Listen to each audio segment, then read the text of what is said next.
అందరికీ జై హింద్. డిసెంబర్ 3 నుంచి ఇండిగో క్రైసిస్ జరుగుతుంది. మనందరికీ తెలుసు. చాలా న్యూస్ ఛానల్స్ దీన్ని చాలా బాగా కవర్ చేశారు.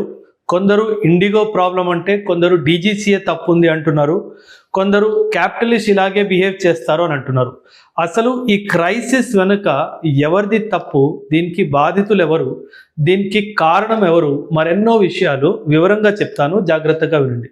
కొన్ని టెక్నికల్ టర్మ్స్ కూడా యూజ్ చేస్తాను, కానీ ఆ టెక్నికల్ టర్మ్స్ యూజ్ చేసే ముందు క్లియర్గా ఎక్స్ప్లెయిన్ చేస్తాను.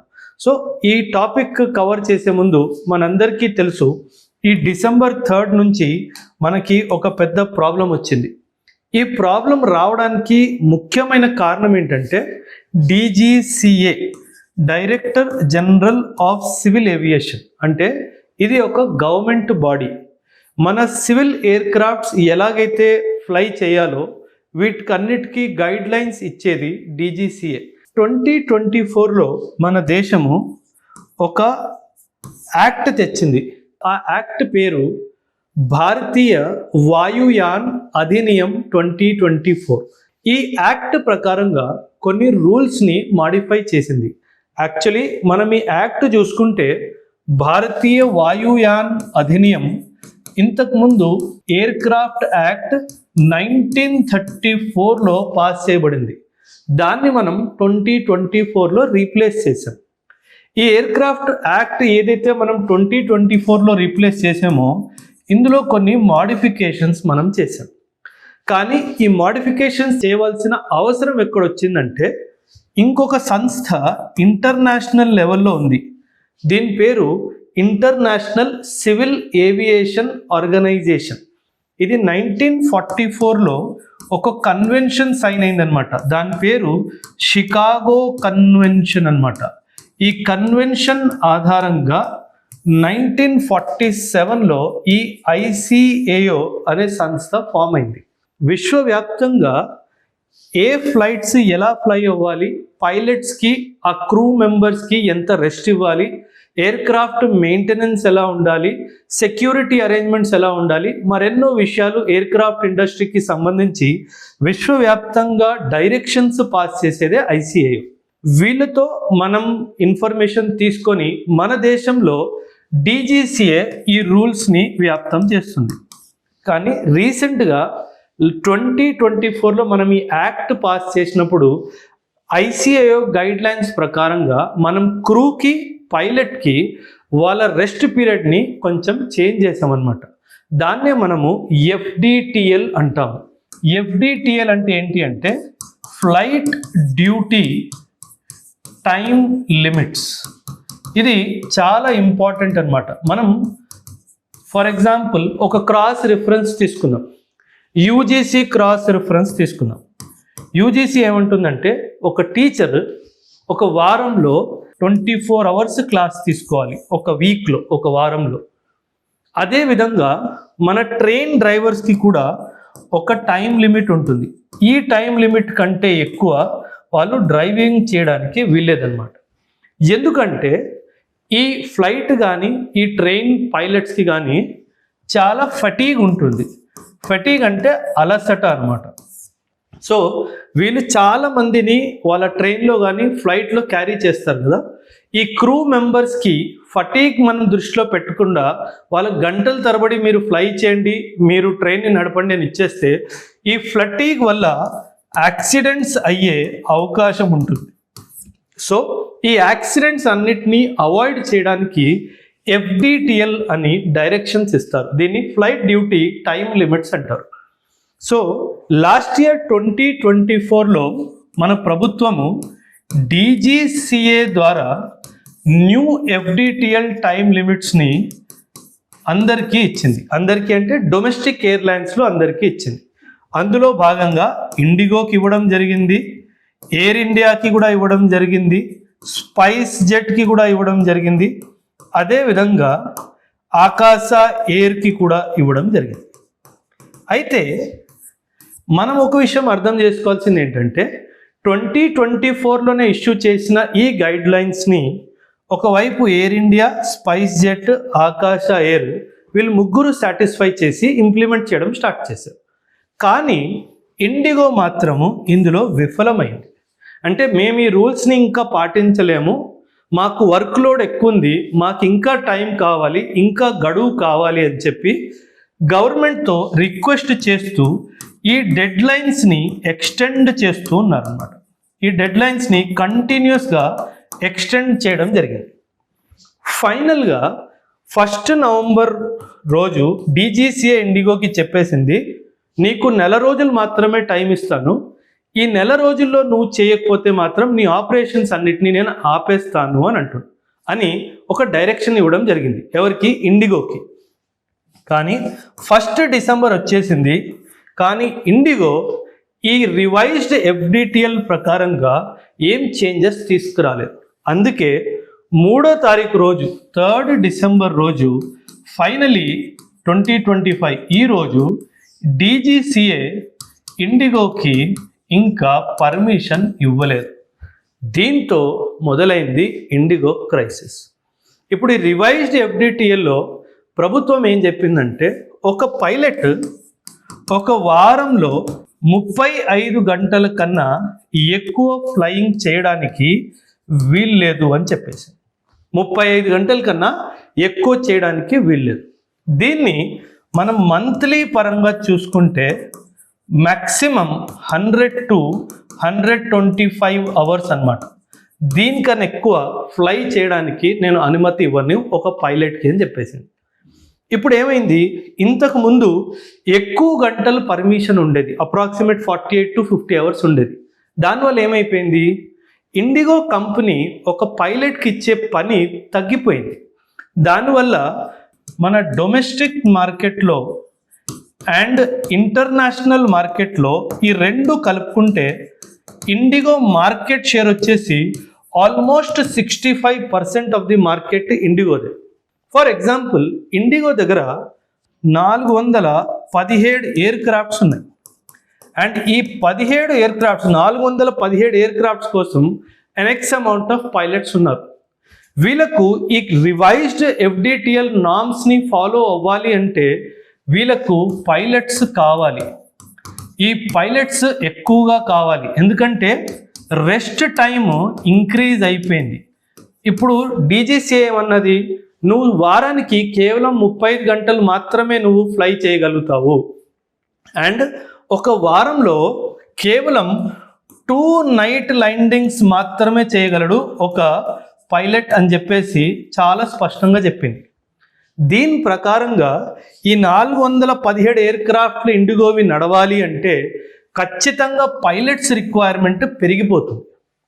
ఇండిగో ఏమంటుంది, ఉన్న పైలట్స్ తోటి నేను ఇది చెయ్యలేను, ఎందుకంటే ఎవ్రీడే ఆల్మోస్ట్ 2200 ఫ్లైట్స్ ఇండిగోవి నడుస్తాయి ఇండియాలో.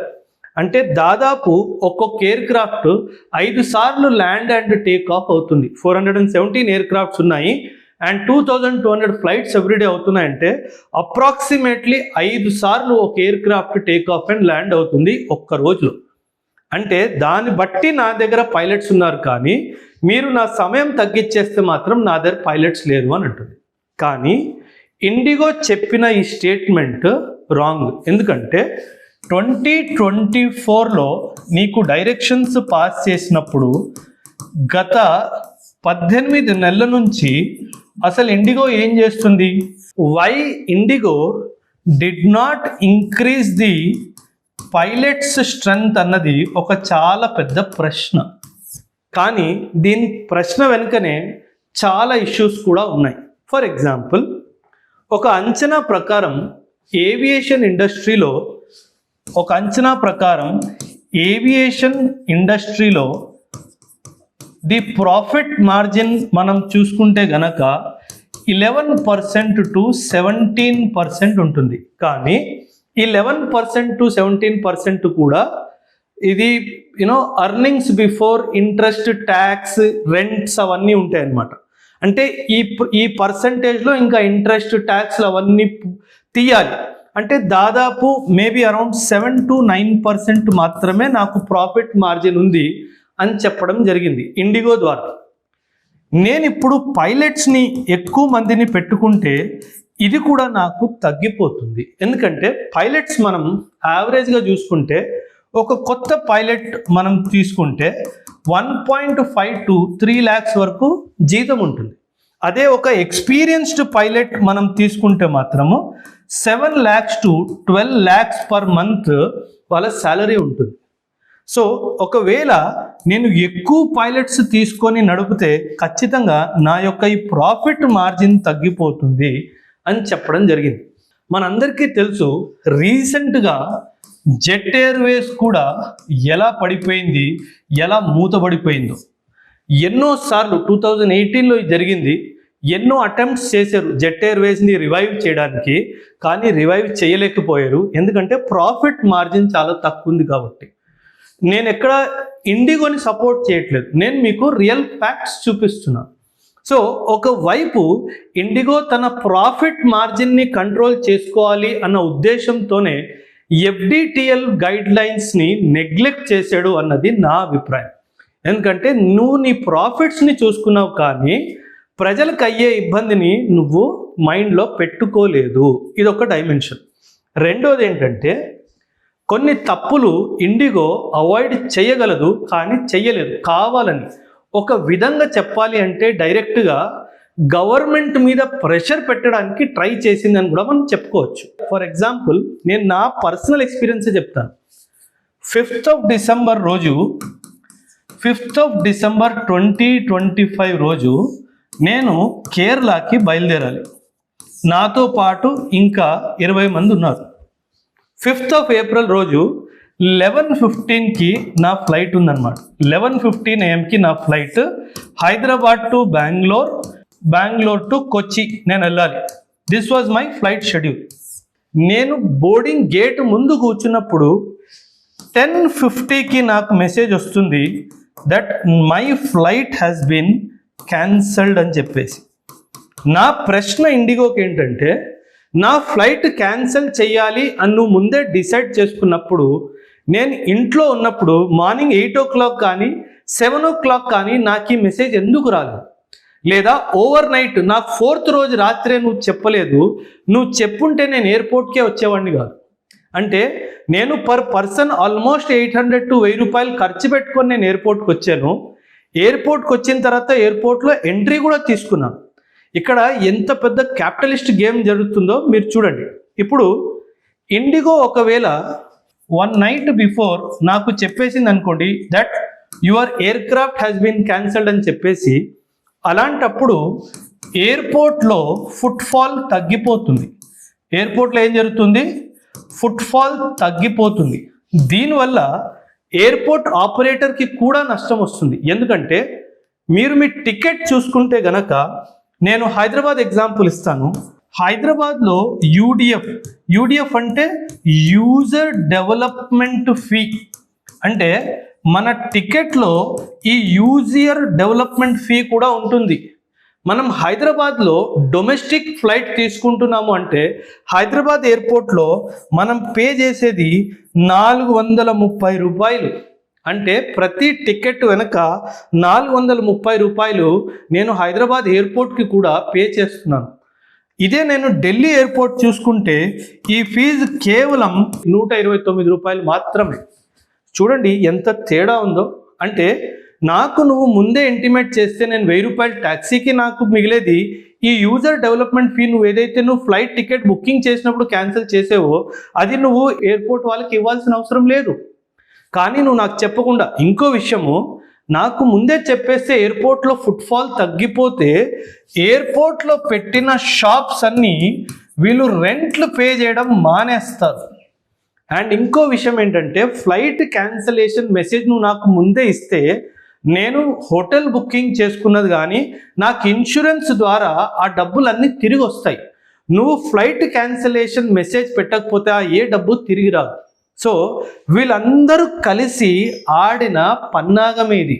అంటే ఒక ట్రావెలర్కి ఏమైపోయినా సంబంధం లేదు, ఎటువైపు నా డబ్బు రూపాయి కూడా అటు ఇటు వెళ్ళొద్దు అన్న ఉద్దేశంతోనే ఇలాగా ఒక సిచ్యువేషన్ క్రియేట్ చేస్తే మన ప్రభుత్వం మీదనే ప్రెషర్ వస్తుంది. ఎందుకంటే జనాలు at the end of the day ప్రభుత్వాన్నే తిడతారు కాబట్టి నేను ప్రభుత్వం మీద ప్రెషర్ క్రియేట్ చేసి నేను ఇది చేసుకుంటాను అని చెప్పి ఒక ధీమాతోనే ఉన్నాడు కాబట్టి ఇండిగో వాడు ఆడిన పన్నాగం ఇది.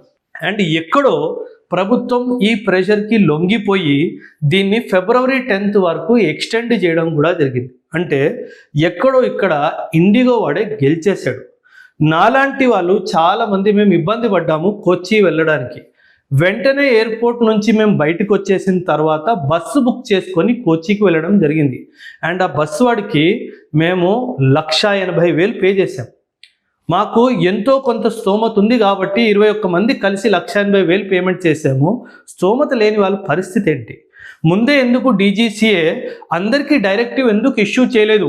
నేను December 1st రోజు ఇండిగో వాడికి ఫ్లైట్ టేక్ ఆఫ్ చేయనివ్వను, ఎవరైతే ప్లాన్ చేసుకుంటున్నారో ట్రావెల్ మీ ప్లాన్ డ్యూరేషన్ని కానీ డెస్టినేషన్ని కానీ మీరు వెళ్ళే విధానం కానీ ముందు నుంచే మార్చుకోండి అని చెప్పి DGCA కూడా చెప్పాల్సింది. ఒకవైపు DGCA చెప్పలేదు. ఎటువంటి ఫోర్ వార్నింగ్ ఇండిగో వాడు కూడా ఇవ్వకుండా మనం అందరం చూసాము ఎన్ని ఎయిర్పోర్ట్స్లో ఎన్ని తమాషాలు జరిగాయి. వీటన్నిటికీ కారణము కేవలం ఇండిగో వాడు మూర్ఖత్వం వల్లనే ఇదంతా జరిగింది అన్నది నా అభిప్రాయం. ఒకవేళ DGCA నామ్స్ చేంజ్ చేయాలి అంటే ఖచ్చితంగా డెడ్ లైన్ ఇచ్చిన తర్వాత ఎవరైతే డెడ్ లైన్ని ఫాలో అవ్వట్లేదో వాళ్ళ కంపెనీని పబ్లికలీ డిఫేమ్ చేయండి. అప్పుడే వాళ్ళ షేర్ వాల్యూ పడుతుంది, అప్పుడే వాళ్ళకి బుద్ధి వస్తుంది. మీరు దాన్ని దాచిపెట్టి చివరాఖరు మూమెంట్ వరకు ప్రయాణం చేసే సామాన్య ప్రజలకు ఇబ్బంది కలిగిస్తే రేపు ఖచ్చితంగా మన ఇండియా పరువు ఏమవుతుంది? సో ఇవన్నీ విషయాలు చూస్తే కాకపోతే చాలా చక్కగా ఇండిగో వాడు ఒక పని చేశాడు. నాకు ఇది చూడంగానే ఒళ్ళుమండిపోయింది.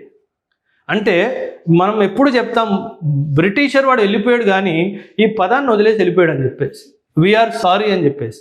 నువ్వు సారీ చెప్పేస్తే అయిపోతుందా? Is this sorry sufficient? ఎంతోమంది వాళ్ళ ఎగ్జామ్స్ కోసం అని చెప్పి ట్రావెలింగ్ చేశారు, ఎంతోమంది రిలీజియస్ పిల్గ్రిమేజ్ కోసం ట్రావెల్ చేస్తున్నారు, ఎంతోమంది వాళ్ళ పెళ్ళిళ్ళ కోసం ట్రావెల్ చేశారు, ఎంతోమంది వాళ్ళ బంధువులు చనిపోయారనే విషయం ట్రావెల్ చేశారు.